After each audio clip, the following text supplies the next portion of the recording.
السلام عليكم. أهلا بيكم في حكايات مامي. النهاردة معانا حكاية حزينة جدا. خليكم معايا، الحكاية هنتعلم منها حاجات كتير، فيها دروس مستفادة.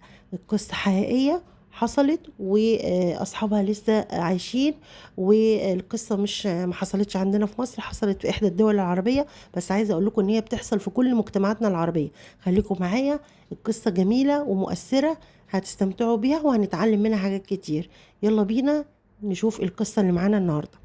القصة بتحكي عن سيدة اتجوزت وكانت حامل، وبعدين جالها أعراض الولادة وبدأت إن هي تولد، فولدت بنت جميلة اسمها مريم، سمتها مريم.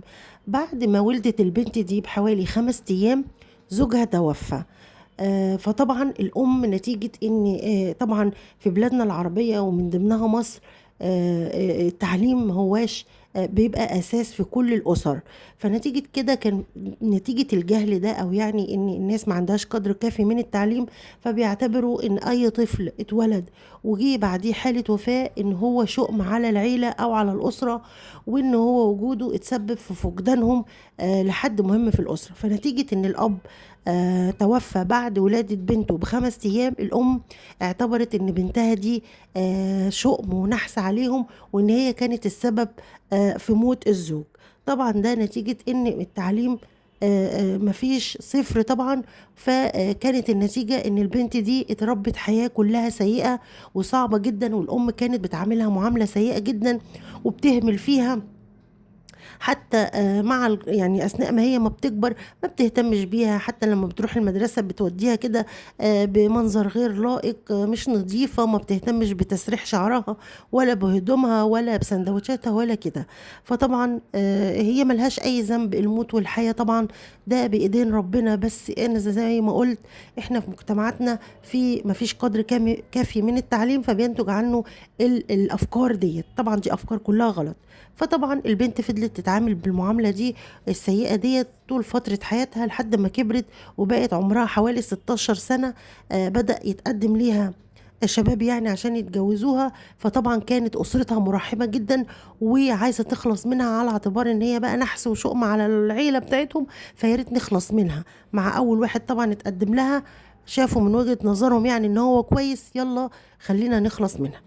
طبعا راحوا جوزوها، والبنت طبعا افتكرت ان كده هي هتتخلص من المأساة اللي هي عايشة فيها وهتروح تعيش بقى في بيت تاني، البيت ده هيعاملها كويس.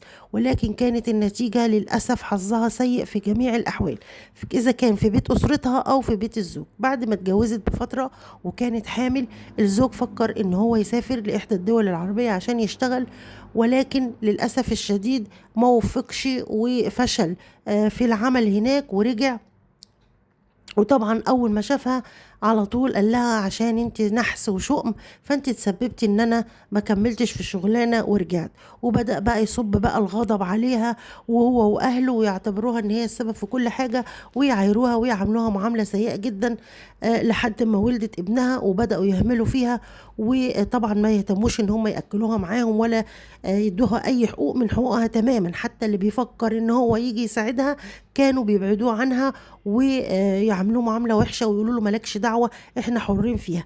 فطبعا من كتر الضغوطات اللي هي تعرضت لها والحياه السيئه، كانت طبعا ما بتهتمش بنفسها، ما بتستحماش، ما بتنظفش نفسها، عايشة حياة كئيبة مرمية، ما بيأكلهاش غير حاجات بسيطة. وكان ابنها بدأ يكبر شوية، فكان هو الوحيد اللي بيعطف عليها ويأكلها وممكن يناولها لقمة ولا بق مية. وطبعا البنت تعرضت طول حياتها لحياة صعبة وقاسية جدا، إذا كان من الأهل أو من الزوج وأهله.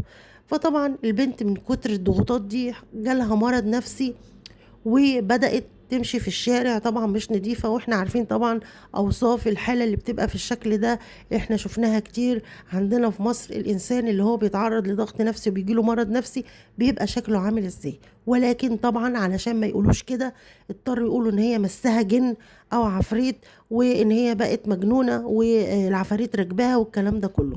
طبعا طبعا هم مستعيبين ان هي تعرضت لمرض نفسي نتيجة الضغوطات اللي هم عملوها فيها، وان هم طبعا هيبقوا السبب في اللي هي وصلت له، اللي هي وصلت له يعني. فبيقولوا ان هي مسها جن. طبعا دي حجة البليد زي ما بيقولوا، علشان خاطر ما يقولوش ان هم السبب او حد يتهمهم ان هم السبب في اللي هي حصل لها. فكانت واحدة من أصدقائها لما كانت بتشوفها كده كانت بتحاول تتصل بأبوها أو أخوها أو أي حد من قرايبها يعني يقدروا إن هم يروحوا ويتكاتفوا عشان يساعدوها، ولكن كان للأسف الزوج وأهله بيرفضوا تدخل أي حد في إن هم ينقذوها من الوضع اللي هي وصلت له. فكانت بعتت الرسالة دي لأحد الكتاب علشان خاطر ينشرها، وكل الناس تدعي لها إن ربنا يشفيها ويتولاها، أو أي حد يقدر ينقذها من اللي هي وصلت له. طبعا يا جماعة احنا عايزين نقول اتعلمنا ايه من القصة دي؟ القصة صعبة جدا ومؤلمة وحزينة جدا. عايزين نقول في مجتمعاتنا العربية بالذات مفيش حاجة اسمها الشؤم أو نحس. الكلام الموت والحياة ده كله بإيدين الله.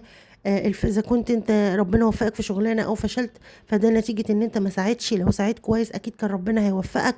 فكل واحد بياخد بالسعي بتاعه وبرزقه، على قد ما بتسعى على قد ما هتاخد. ولا هي السبب ولا حاجة، ربنا ما وفقكش خلاص يبقى عشان انت ما ساعدتش. واذا كان والدها مات هي برضو مش هي السبب، ده اعمار وربنا كاتب له عمره لحد الوقت ده وخلاص. ليه هما اتسببوا في اللي هي وصلت له؟ ليه نفكر التفكيرات دي او يبقى عندنا الافكار السيئة اللي بنعرض فيها اولادنا ان هما يوصلوا للمرحلة دي، او بنتهمهم باتهامات هما ما عملتش اي حاجة ولا ليها ذنب في اي حاجة؟ اتمنى ان انتوا تدعوا لها عشان ربنا يشفيها ان شاء الله. واتمنى كلنا ان احنا نفكر كويس قوي قبل ما نظلم اي حد ونعرضه للي هو فيه، زي ما انتوا شفتوا كده. واتمنى كمان ان القصة تكون عجبتكم وتكونوا استفدتوا منها حاجات كتير. واتمنى كمان نعامل ولادنا كويس قوي. واشوفكم على خير ودمتم في رعاية الله، والسلام عليكم ورحمة الله وبركاته.